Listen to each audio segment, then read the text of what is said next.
So I'm Carol, and I am so excited to tell you about the Wells Bookstore. And I am so tremendously grateful that you are willing to help. Many hands make light work. I know that's a typical saying, but it's very true in all aspects of conference going and conference building and conference serving. I hope I can show you or explain to you all the things that need to be done for Bookstore. And if there are any questions, please reach out to me. There'll be a recording available of this, thanks to Victoria and team. And we will endeavor just to walk you through some of the setup things. What you will see when you come in is we will need setup for tables. And if you've been to the Well Conference the last couple of years, we typically have the bookstore around the inside wall by the auditorium. And as you walk in the door, there's a line of tables. We've kind of had to make it a bypass kind of tunnel way, just because of the number of vendors that we have, which is exciting and amazing all at the same time. The Well Conference is a bit different than most creative writing conferences, ministry conferences, in that attenders who have written, who have created, whether it be art or books or merchandise, they can sell their wares at the Well. A lot of conferences only allow those speakers or keynote people to do that, or workshop leaders. So even attenders who aren't faculty, who aren't staff, are all welcome to be here. And I like that. I mean, I so appreciate it because someday I'm hoping to have something published and a place to, put my name out there. Anyway, I like that because what I choose to do is try to create a level ground.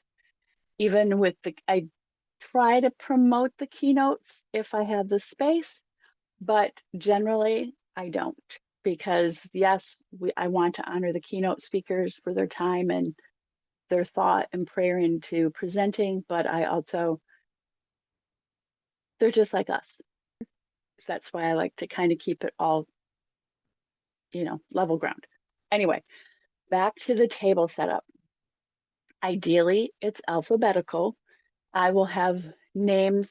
What I typically do after we have the tables all set up along the side on the inside wall, curving around the auditorium, I start there and I try to make it alphabetical. I will have a name there as a placeholder. If we get lots of late last minute submissions, they might get put wherever they can get put. But generally, I start first thing Thursday.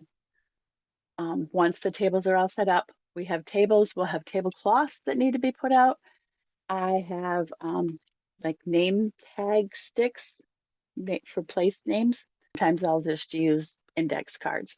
Whatever I will do to get it, just to put them out there so we have a rough idea of where everybody's going to be spaced. We adjust accordingly. And I also have book easels. If they don't bring them, I try to remind the contributors, vendors, it's easier to say, I think, that if they have books, that if they have their own book easels, that's great. I will bring some. So the check-in process, we don't allow them to set up their displays, whatever they are, whether they're artists that have art, prints, or jewelry, big things. We don't allow any of them, authors, artists, whatever, we don't allow them to set up their space until they've checked in. We'll have a binder, we'll have two binders with the bookstore submission. The form is pretty self-explanatory. This year, I think I'm going to up the game and try to make it color-coded so it's easier to see. There'll be the list on one side. On the left are the books with the quantity and the price. We will have stickers on the right side of the bookstore form that matches. So it's a little bit set apart so we can see. So we have an in and out space, I guess would be the right way to say it. And so every item that they have will be counted.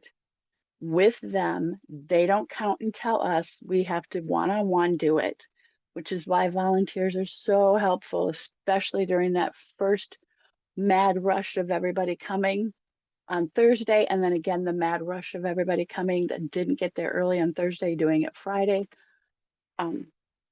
That's so helpful.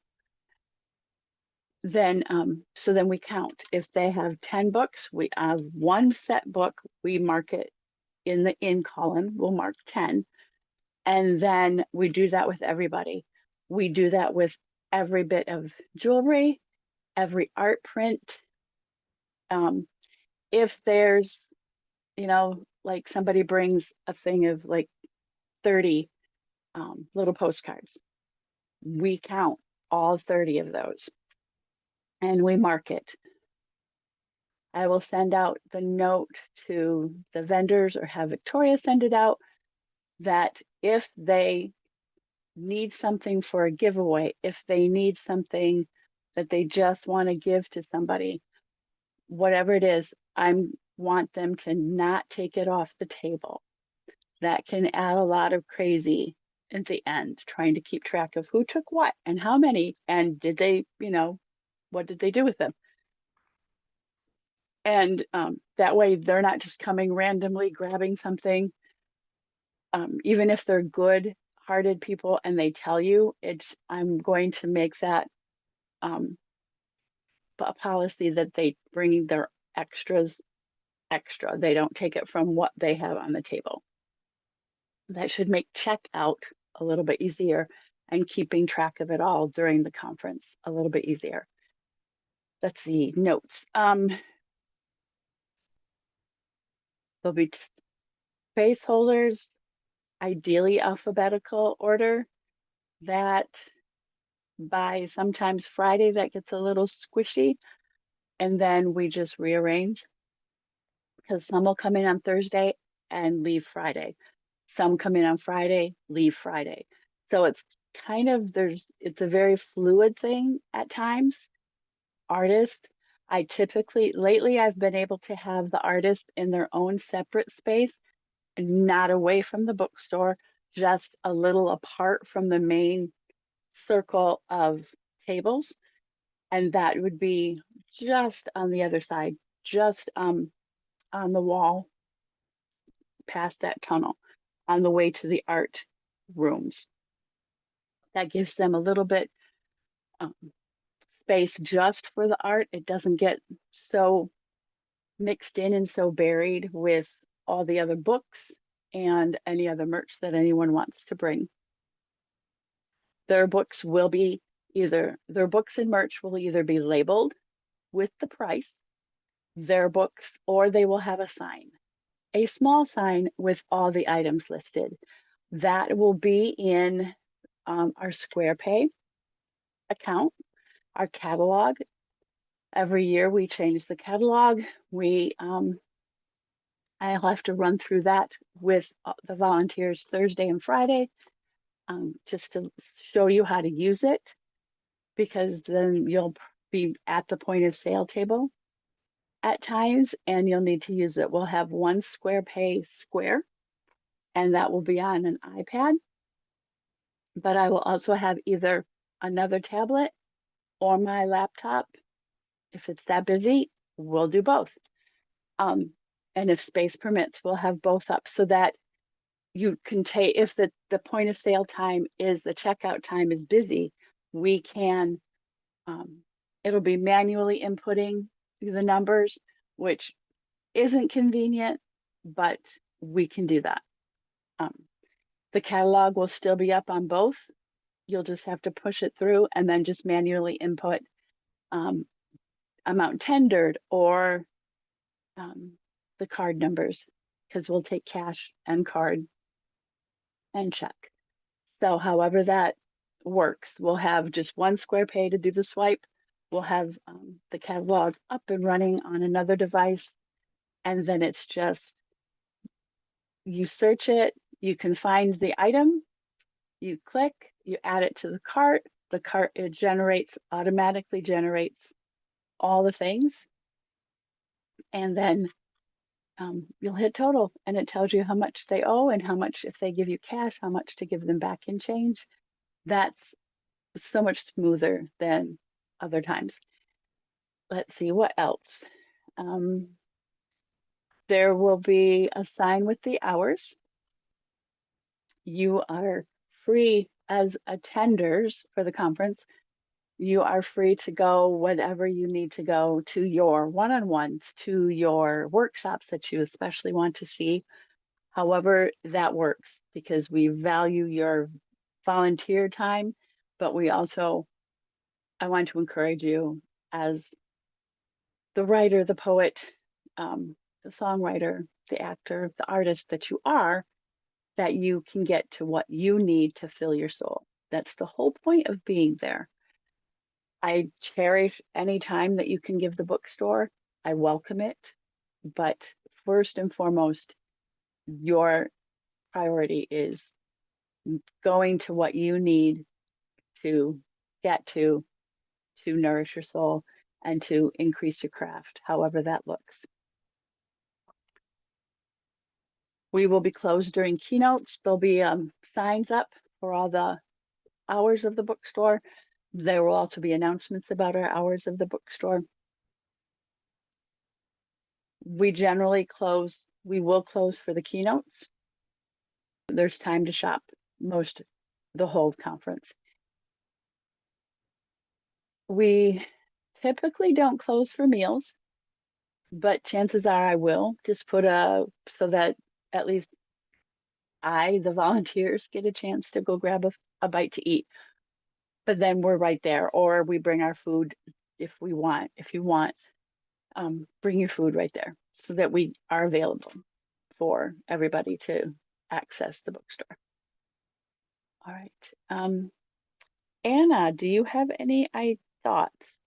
While you're Yeah, there? Carol, thanks so much for doing this. I think it'll be good for people to kind of hear what's going on and what expectations are and things like that. So I definitely am pretty clear on the setup and the tear down as far as the tables, the tablecloths, the name sticks, the book easels, keeping them alphabetical, all that kind of stuff. I will tell you that I was able to go to the church today and just kind of check things out. And I don't know if you remember, but they have these kind of like kiosk stations. Hmm. And I think in the past they've been movable. Yes. The good news is they're all going to be in the bookstore. The bad news is they are no longer movable because, Okay. yeah, All because right. they've added all this tech stuff to it. Okay. So they're basically planted where they are. And I can send you pictures so that you kind of know. But I just wanted to let you know that we will have them to be able to use them as displays or what have you. But unfortunately, they're not movable like they were before. Okay. Yeah. So just going back to the people who are going to be helping with sales, Hmm. so they're going to be bringing people up. Is there anything else? I probably tidying. Is there anything else that they need to know that they would be doing with their time while they're volunteering? Um, you're right. Straightening, tidying.